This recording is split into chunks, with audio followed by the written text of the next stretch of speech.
Well, welcome back into 5 Sports, everybody.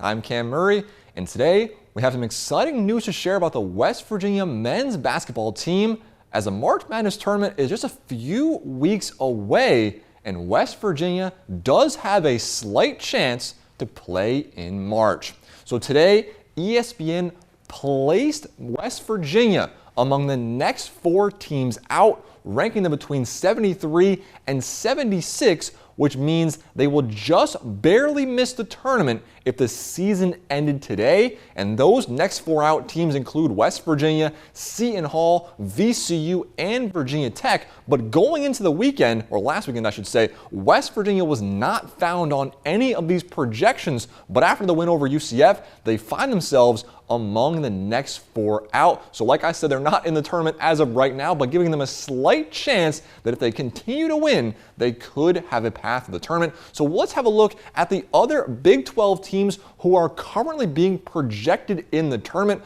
So far, Arizona being projected as a 1 seed, and no question why. They are clearly one of the best teams in the country. Houston, a 2 seed, being projected as of right now. The top left corner, you guys see February 16th is when these are being projected from. Kansas 3 seed, Iowa State 2 seed, BYU 6 seed, UCF 10 seed as of right now. And UCF was originally one of the first 4 in, and now they're placed as a 10 seed in this week's projections. West Virginia, one of the next 4 out teams. TCU, one of the last 4 in, and Texas Tech, right now projected as a 3 seed. The experts do believe that the Big 12 is at least an 8-bid conference, meaning that 8 teams will be projected to make the tournament in March. But of course, a lot of things can change from here until that tournament. The Big 12 tournament, of course, will begin after March 6th, the last game of the regular season for West Virginia. But coming up this week,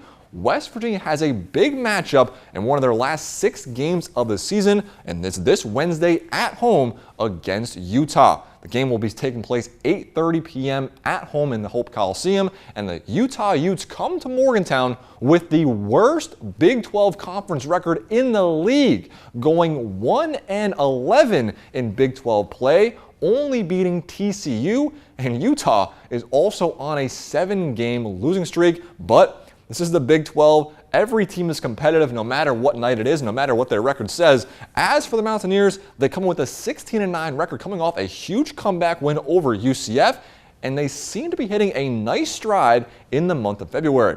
Honor Huff still leads West Virginia in scoring, and Harley Obioha leads the Mountaineers with the rebounds. And here's Ross Hodge previewing this matchup against Utah and also talking about his team's efforts to come back in games like we saw against UCF. Got a very talented Utah team coming in that's probably playing, not probably, they're playing, some of their best basketball of the year, and obviously have 2 dynamic scorers, and Brown and McHenry, and then Dawes, who we actually played against when he was younger at Rice. He's playing really well as well, probably playing as good as any forward in the league over the last 5 games. So like all nights in the Big 12 are going to be a big challenge.